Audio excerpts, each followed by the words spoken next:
She grew up surrounded by white supremacist ideology, taught to fear people she had never met by adults that she trusted completely. Today she walks into rooms with neo-Nazis, would-be school shooters, and ISIS supporters, and she pulls them back from the edge. Her name is Allizandra Herberhold. This is her story. Stick with me.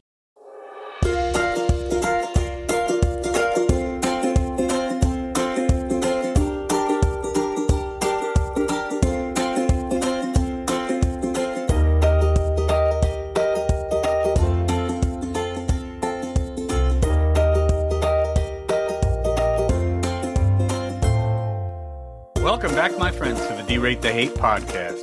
I'm your host, Wilk Wilkinson, your blue-collar sage, calming outrage and helping to navigate a world divided by fog and those who would spread that fear, outrage, and grievance. The Derate the Hate podcast is proudly produced in collaboration with Braver Angels, America's largest grassroots, cross-partisan organization working towards civic renewal. This podcast amplifies the mission that we share to foster a more respectful and united America where civic friendship thrives even when we disagree. Each week, through the power of story, conversation, and connection with incredible guests, we work to build bridges instead of barriers. Not to change minds on the issues, but to change how we see one another when we differ. Because, friends, it really is about bettering the world one attitude at a time. We did not create the hate, but together we can derate the hate. So be sure to subscribe wherever you get your podcasts, share it with a friend, and visit braverangels.org to learn how you can get involved in the movement to bridge the partisan divide. Friends, I am so incredibly grateful that you have joined me for another powerful Derate the Hate episode. So let's get to it. A few months back, producer Sherry Wicker sent me a short documentary she made called Seeds of Doubt. And she said, "There's someone in this film you need to talk to." She was right. Allizandra Herberhold is a licensed social worker and full-time exit interventionist with an organization called Parents for Peace. Now that title, Exit Interventionist, that means she works directly with radicalized individuals, neo-Nazis, ISIS supporters, incels, people who are on the path towards mass violence, and she works with them. She works with their families, and she helps communities figure out who's at risk before something irreversible happens. But here's what makes Allizandra different from a lot of people in this field. She didn't come to this work through a textbook. She came to it from lived experience, growing up in a sheltered, segregated community, surrounded by white supremacist ideology, taught fear before she was ever taught curiosity, and it took one college roommate and the simple, quiet act of kindness to start unraveling everything she'd been told was true. This is a conversation about fear, about ignorance, about what hate is actually doing for the person who holds it, and about why passion, not condemnation, is the only thing that actually works. Let's get into it with my friend, Allizandra Herberhold. Here we go. Allizandra Herberhold, welcome to the Derate the Hate podcast. I'm so glad to see you again today. Yeah, thank you so much for having me. I'm really happy to be here. Yes, this is a conversation that a lot of people need to hear, and it's one that it's become a very dear topic to me, being in this depolarization work that I do, the bridge building work that I do. Every time I get to talk to somebody whose lived experience has been when their life story has led them to what they do now for a living, it's always a treat for me. My work in this business is a passion more than anything, because I think the world in which we live in many ways has become far uglier than most of us would have expected. And when I get to speak with somebody who, like I said, whose life experience has led them to what they do, and in your case, that has become working for the organization Parents for Peace as a as a exit interventionist, somebody who works with people who are radical, but your life experience brought you to that because there was something in your past that gives you a different insight on that than a lot of other people. So, Allizandra, first of all, tell people, kind of what an exit interventionist is, what your specialty is, and then let's talk about why you do what you do, how you got to where you are. Yeah. So, as an exit interventionist, what I do is I work with individuals who are radicalized with any ideology. So, I work with people who have pledged to ISIS, I work with neo Nazis, Antifa, Christian nationalists, incels, people who want to carry out school shootings, 764 perpetrators, any one of them across the board. I have experience working with them. So I work directly with them, and I also work with the families long term to help support the families, especially if they are juveniles. My specialization is focusing on profiles of mass shooters, school shooters, and behavioral threat assessment and management so that I can try and help prevent targeted violence, mass attacks, school shootings, all those kinds of things, which is what I'm the most passionate about. I'm very passionate about working with adolescents, juveniles who have become radicalized and helping them leave. And the reason it's called exit intervention is because you're helping them exit the hateful ideology by doing long-term interventions. That looks like about 8 months to 12 months, depending on the severity and if they have court involvement or if they're waiting on sentencing or what it may be. I want to make sure that we talk about how important this is, because there are a lot of people who don't even understand, number one, how big the problem is, and number two, that there are organizations out there that are helping to de-radicalize people that are radicalized. And well, I want to jump back because the way that I became familiar with you, Allizandra, is through a film that you were featured in, a short film. The producer Sherry Wicker reached out to me and said, "Hey, I've got a couple people that I would really love to have you speak with." And when I watched the film and saw you talking about your story, and then you and I got to know a little bit about each other, I was really just, I mean, I become encouraged to know, just like when I met my friend Jeff Scoop, or a common friend of ours, Arno Michaelis, people like that who have been radicalized, but then have now turned their life and their life's passion into helping to de-radicalize people. It just it does something inside me, and it warms my heart. So tell me a little bit about your background, or more, tell the Derate the Hate listeners, Allizandra, about your background and how you yourself were kind of part of that ugly side of society that you now help to clean up for the most part. Yeah, so growing up, I was pretty sheltered within the community, and I was exposed to white supremacist ideology at a very young age by trusted adults that I interacted with, different people that I went to school with, their parents. I went to a school where everyone was white. It was very, very small.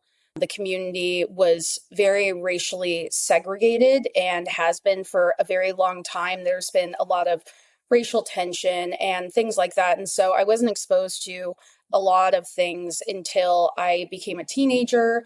And hate is taught, especially when people are vulnerable or they don't feel good about themselves, or they're lonely, or they need something to cling on to feel like they have a purpose. And until I got to college, my very first college roommate was Black. And I remember some people had advised me to switch roommates. And I had said, I think that God's trying to teach me something, so I'm not going to do that. And it was the first time that I had a lot of interaction with someone who wasn't Christian and someone who was outside of my race. And, she was a really good roommate. She was so kind to me. I drank too much at a party one time and she stayed up all night taking care of me while I was throwing up. And all of her friends were kind to me. She invited me to do things. And slowly over time, being exposed to people that were different than me, that showed me kindness, really shifted something in me to realize the things that I had heard, or the fear that I was taught, or the things that I was exposed to may not be true. And it made me curious to learn more about how did I feel about things rather than being told how to feel about things. And just being more in college and more exposed to different people over the years while I was in school and home from break, just meeting more people and meeting new kinds of people that have different backgrounds, even if they were white, maybe all their friends weren't white. And that was the first time that I had met things like that. And it was just very meaningful experiences to me and dispelled a lot of the preconceived notions and fear that I had before. And even though it wasn't really a choice for me because it was the way that I was raised, things I was exposed to, the fear that was instilled in me throughout the community by trusted adults throughout all of my adolescence. As an adult, I did get to make the choice to make a change. And I know that based on my own experience, that everyone has the capacity to change if they want to, and how important human connection is and how much of an impact and a difference it can make, especially when it's not forced. That was a natural connection that just happened that was a pivotal, life-changing moment for me. So let's talk about that natural connection then, Allizandra, because as somebody who was raised around and basically all your human interaction up to that point was working through different white supremacist ideology, relationships, and things like that, was there... Now, I have to ask the question: when you found out, or when you initially found out that your roommate in college was going to be somebody who was of a different race than you were, talk to me about where your brain was. Where was your headspace in that? You said that maybe God is trying to teach me a lesson. Yeah. I love the fact that you had the wherewithal to not just immediately dismiss what you were about to deal with, because I can imagine, and having had several of the conversations that I've had, there would be people saying, "Why am I being punished? Oh, woe is me!" Any number of different things along the emotional spectrum. But you had the wherewithal to say, maybe God is teaching me a lesson. Talk to me about your headspace a little bit. And what was that first curiosity that you had? Because I think curiosity is a hugely important thing. My friend Monica Guzman talks in her book about, in her book, I Never Thought of It This Way, as those who are underrepresented in our life will be overrepresented in our minds. And that's exactly what I'm hearing in this, and I've heard it from so many other people, is I was never exposed to these people, and all of the preconceived notions that I had turned out to be either just completely wrong or way over exaggerated. Talk to me about your headspace in that first interaction when you found out that your roommate was going to be a black girl and you had been growing up in an environment of white supremacy. Yeah. So originally, whenever I found out, the only reason that I knew she was black, because she has a very just common basic name, very basic last name and first name. I didn't know that she was black until she added me on Facebook and was like, "Hey, we're going to be roommates." And I was like, "Oh, because I don't have a very common name." And she did. So she found my Facebook pretty easily. And I remember just feeling like scared, like anxious. I wasn't angry. I wasn't like, oh my God, why is God doing this to me? It was more fear of like the unknown, fear of I don't know what to do. And, not all the adults in my life were had a white supremacist ideology, but the loudest voices did, the most Mm-hmm. pressing voices did, right? So Yeah. when that happened, I did go to someone that I trusted that was not like, that liked Black people. And I told them, and they were like, I mean, maybe it won't be so bad, you know? And I prayed about it. And I really believe that like God doesn't make mistakes. So, that's when I was like, maybe he's trying to teach me something. I don't know what it is. I wasn't like thinking to myself, oh, this might be the thing that's going to like alter the course of my life and make me think completely different. I was just kind of more like, I'm going to give it up to God and trust it and just like go with the flow, and what happens happens. And I didn't tell people who I knew would object to it until like right before I was about to go to college, Mm-hmm. because I didn't want to be persuaded out of it, because I had spent so much time like thinking about it, praying about it, and just being like, this is college. Like, maybe I'm gonna, have these new experiences. Like, I'm gonna be around other people anyways. And prior to that, I had multiple moments of disillusionment, right? Like, when I was in high school, my closest friend was very white passing. And then I found out when we were like 16 that she's half Mexican. And I was like, wait, what? It was like moments like that. And I was like, oh, but she's like amazing. And like, I love being friends with her and having positive interactions with random strangers and stuff like that, but hadn't had any long lasting relationships. And unfortunately, where I live, there is a lot of gang violence. And so there's a lot of fear mongering on the news, which really Sure. perpetuates that stereotype. And there's a lot of areas that people live in where there's a ton of gang violence and a ton of like firearm violence. And like the city, we're known for having one of the highest homicide rates in the country, and so much of it is attributed to gang violence. And so a lot of that was like confirmation bias to me, that I need to be Sure. scared more than hating people. I think for a long time I was just so scared of them So scared. and Yep. attributed people to being dangerous. Right. Right. Well, my friend Daryl Davis, and I'm sure you know who Daryl Davis is, talks. Him and I have had a number of conversations about this very thing, right? Where people fear what they don't understand, what they don't know, and that fear often leads to anger, and that anger leads to violence. But it really often, Alessandra, you and I can attest to this. It starts with the ignorance. It starts with ignorance. It starts with the unknown, and that unknown. Whether it be what we don't know about a different kind of person, what we don't know about a situation, all of that anxiety driven by ignorance causes fear.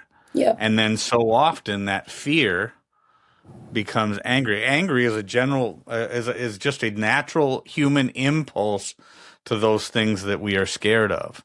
And when we allow ignorance to turn into fear, and then that fear to turn to anger, the natural flow of things goes to the violence, and that's why I'm so proud to know people from Parents for Peace and exit intervention specialists like you, and doing the behavioral threat assessment stuff based on the actual science of that.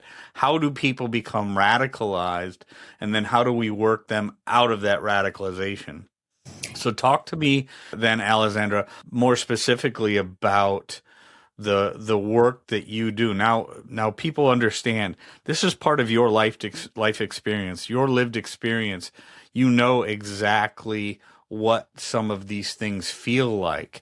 How do you then take that into the work that you're doing with Parents for Peace and help to take other people, and the fact that Parents for Peace does this with juveniles and gets them before they are too far gone before they're fully engrossed in try to, right? I mean, but before they're fully engrossed in the life of radicalism, they're doing prison time. They've done some horrible things. Talk to me about that journey and what you are able to do and how you do it, and more specifically, how do you use your lived experience to help people out of that? Yeah, so I think another point that is really relevant is that I've been in recovery for almost 6 years for alcoholism. I struggled with drinking since I was 15. And, that really, like, when I go back to saying, like, people will cling on to hate because they don't feel good about themselves. I didn't feel good about myself. I mean, it's not normal to drink a lot when you're 15 and to make a lot of mistakes and to carry that. I didn't get sober until I was 26. So I got sober during COVID. And, I've had to do a lot of work on myself and a lot of reflection. And when we drink a lot, we make mistakes about things, and having to take accountability for mistakes and pain and hurt that I've caused other people and do self-reflection and take accountability and say, yes, I did do those things and I shouldn't have. I really think that I really think that people who have to go into recovery for something are some of the most lucky people that there are, because we get the opportunity to take a look at ourselves and to make a choice to not want to do that anymore. Most people go through their whole lives and they never have to take a look at themselves and say, do I like myself? Yes, no. Do I want to keep doing this? Yes, no. And like I did. And so the way that we view things at Parents for Peace is through the lens of addiction. And so we view like being in a radical group as being addicted to hate. And so when we're helping people get out, we have to use the same things as any other addiction. So we're changing the people, places, and things that they're interacting with, what they're seeing. We get them re-engaged with the community. We get them plugged back into the real world, because at this time, maybe in the 90s and early 2000s, people would go out and then maybe they would get recruited into a group, but now it's all online. And Right. most of the people that we work with, they've never even met another member of the group that they're in, right? They talk to them online. They're planning to do targeted violence on their own. And a lot of the juveniles that we work with, they do have law enforcement involvement, but because they're juveniles, like there's not charges being brought about yet, but they are planning on doing things like mass shootings or building a bomb or something like that. And, we're very lucky that we've had the opportunity to work with people who haven't done something they can't take back. Right. And so a lot of the way that I'm able to really help the people is, one, I do a lot of self-disclosure, right? Like I have done so much reflection and acceptance on the things that I've done that I can self-disclose with them. And if they say, oh, I've done this or this happened to me or blah, blah, blah, like I will, because I realized through my own recovery, one of the biggest gifts someone ever gave me was looking me in the eye and telling me something that happened to them that I thought I was going to take to the grave with me, that I couldn't believe happened to me, that I felt was my fault when it wasn't. And it was such a gift to not feel so alone. And so that's one of the biggest things with these kids and the people, like even adults that I work with, is like, I don't want you to feel alone. Like I know everything that you've done and I am not going to leave you. I'm not going to judge you. I don't care. I still want to work with you, but like, I want to help you get better. Like, and working, like I have an extensive clinical background. I've worked with people who have killed people. I've worked with sex offenders and like, they've done things that they cannot take back. But working long term with people, I'm very grateful that I have the capacity to see the human in all the people and see them beyond their charges, beyond the ideology, because you have to really think about what purpose is the ideology serving them. And most of the time, Right. they're lonely. They don't feel good about themselves. They feel like a loser. So, like, an example that I give a lot, right, is if you're 20, all your friends are in college, you're living at home with your parents, you don't have a job, you don't have a girlfriend, maybe you're still a virgin, whatever it may be, maybe you're not conventionally attractive. If the one thing that you can cling on to is that because I'm white, I'm the superior race, that means anybody who has a job and they're doing amazing, if they are a different race than me, that means they're beneath me. So you're going to cling on to the one thing that makes you feel like I have something when you feel like you have nothing else in your life. And so we put the emphasis on trying to, like, we don't challenge the ideology directly. That doesn't work. Everybody in their life has already tried that. And it's like, you can't talk someone out of their ideology.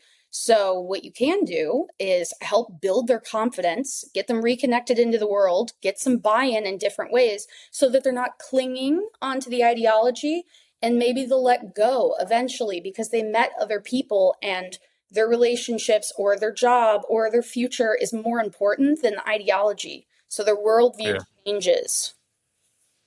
Yeah. Yeah. I'm so glad you brought that up. And I mean, that example is highly important, and I want people to really think through that and understand. And the big takeaway from that at the end of what you said is something that I say quite often: is you cannot hate somebody into believing what you believe, but you can also not hate somebody out of being a hater. You cannot hate the hate out of somebody. You know, Martin Luther King said it best when he said, hate cannot drive out hate, only love can do that. When we encounter people, like you said, people have been trying to hate white supremacists forever, thinking that somehow that is going to change their hateful ways. But it's not true. It's never been true. It will never be true. That does not work. Allizandra, when you talked about them, you know, looking for that one thing that makes them feel superior. I mean, there's so many different things and so many conversations that I've had over the course of my life that I can see that in people, and I go back to that phrase that hurt people, right? And it may sound cliche to some, but it's the truth. I mean, you look at the vast majority of people who are engaged in radicalism in some way, white supremacy, or just, you know, kind of mass shooter ideology, suicidal ideology. When those things are combined, it's even worse, right? But all of those ugly things, those people are very much hurting inside, and hating them just compounds the problem. It sounds so simple to you and I, but there's so many people who just don't understand that, and they can't get past the ugly things that those people are thinking and doing to see that human being that's hurting, and then realize, you know, is there a better way to take them out of, you know, take the radical out of the person, you know, go from radical to redeemed, and the reality is, though, I don't think enough people truly understand that there is a better way to do it than simply try to hate that person into being something that they probably never intended to become anyway. Allizandra, let's talk a little bit about the movie Seeds of Doubt, the movie that you did, you know, with Sherry and a couple other, you know, important figures in this film that talked about their life experience. You talked about your life experience, and what can people find in that film, Seeds of Doubt? It's on YouTube. The link to it will be in the show notes, of course. But what can people find there, and how can they use that in their personal lives to maybe, you know, show it to somebody who needs to see it, in terms of somebody that they may think is radicalized, or things like that. Let's walk down that path real quick as we wrap up our time here today. Yeah, so I would say the main takeaway of Seeds of Doubt is within the title, right? Like, no matter what someone tells you, you should always remain curious and ask questions. You shouldn't just take things at face value because someone says to, and that you shouldn't conform to peer pressure because that's the expectation. And so with my part, I spoke about my experience getting my master's in social work. And I think that at least it didn't apply to my school, that it was the school and the teachers pushing any kind of agenda. It was my peers. There was an expectation with the looming threat of being canceled online, if you differed with anything, or you asked questions, or you had nuance to certain things. And it really stifled a lot of people's ability to have critical thinking skills. And I had to have a moment while I was in grad school, because I was one of 3 people in my entire program that wanted to work with perpetrators. And after being told multiple times that I was contributing to the prison industrial complex by wanting to work with perpetrators, I just stopped caring what everyone thought about me and just started saying anything that I wanted, and kept reminding myself that I'm paying all this money to be here and to get an education. If I want to ask a question or have feedback in class, I can do that. And it doesn't matter if my peers don't necessarily like me, because at the end of the day, I don't like the use of fear mongering and threats and just expecting people to conform to what everybody else is thinking. And part of higher education is, you're supposed to be able to form your own thought and have critical thought. And so a lot of what I spoke about was just, remaining curious, asking questions, thinking for yourself, and like, you can still hold an opinion with nuance. That's okay. And I remember speaking to one of my classmates who also wanted to work with perpetrators, and I told her about a topic that was controversial a little bit at the time, and everybody had expectations that it was very black and white and you had to think of it in a certain way. And I remember being on the phone with her, and I started crying because I had a nuanced take. And she said, "Allie, for anyone who's just walking out in the regular world, you would have an extremely progressive take on that. Okay? Like, what you're saying is not insane. And you shouldn't feel bad because you have another opinion." And like, again, just having that connection was one of the things that helped stand me up to be able to advocate for myself. And at the end of the day, I spoke to a lot of my teachers, and they all agreed with me. And they said things like, "Yeah, I see these kids sitting in the class, and I think to myself, wow, they're not going to make it out in the real world."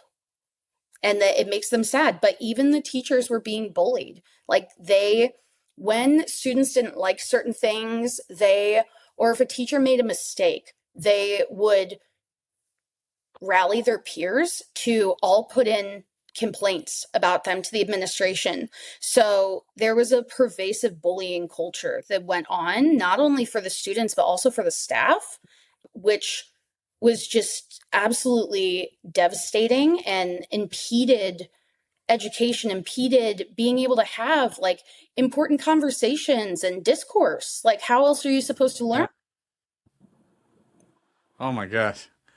Yeah. So the students, and this is one of the things that stood out from our last conversation, was you telling me about the students bullying the teachers. The teachers are trying to prepare people for critical thinking in a field in which critical thinking could not be more important. And yet when confronted with things that were outside their comfort zone, they would rather cancel the teacher than confront their own issues with whatever it happens to be. That kind of environment. The big takeaway from this conversation, Allizandra, is your life experience, your genuine curiosity, your working through your own vices, your own struggles, your own battles and storms, has led you to a place where you're taking all of that life experience and helping other people do incredible things. And I just want to encourage people, if they can, to go to the show notes for this episode, find out more about Allizandra Herberhold. Check out the film Seeds of Doubt on YouTube, because this is not something that's just happening somewhere else. This is happening in every town in America, and it may not be super prevalent in your area, but there's always that chance that that one person, you said something in our conversation before the recording, is a lot of people say, well, that'll never happen here. That happens other places, not here. You just don't know. And until you know the signs, until you can identify what's happening, and until sometimes it's you, and sometimes you just don't know it. So, Allizandra, thank you so much for joining me here. This has been an incredible conversation. We'll make sure is you have your website, and go ahead and give out real quick Parents for Peace's website, and then we'll make sure that's obviously in the show notes. But where can they find out more about you? Where can they find out more about Parents for Peace? Yeah, so Parents for Peace is going to be parents4peace.org. And then if you want to find more out about me, the work that I do a lot of independent research on mass shooters, mass shooting profiles, and things like that. Please follow me on LinkedIn, reach out to me on LinkedIn. I'm very nice and friendly and responsive. So I would love to hear from anyone. And the final takeaway that I just wanted to share was that based on my own lived experience, but working with people that were on the brink of doing something like a bombing for ISIS or a school shooting, that with compassion and kindness and understanding and in a safe environment to not be judged, they've gotten better. Like, I've had a lot of people get better and they turn their life around, and they're like going to college and got a job and, just being a productive member of society and putting that stuff behind them so that they can contribute. And so if you meet someone or you see a kid or something like that, instead of shaming the person, be curious as to what it is serving them by being hateful. Like, what is that giving them that something else isn't, and what can you replace it with? So incredibly important. Thank you very much, Allizandra. It's been a pleasure, and we will talk again. Okay, thanks for having me. Friends, I want to thank you so much for tuning in. And if there's anything in this episode that provided exceptional value to you, please make sure to hit that share button. If you haven't done so already, please be sure to subscribe to get the Derate the Hate podcast sent to your email inbox every week.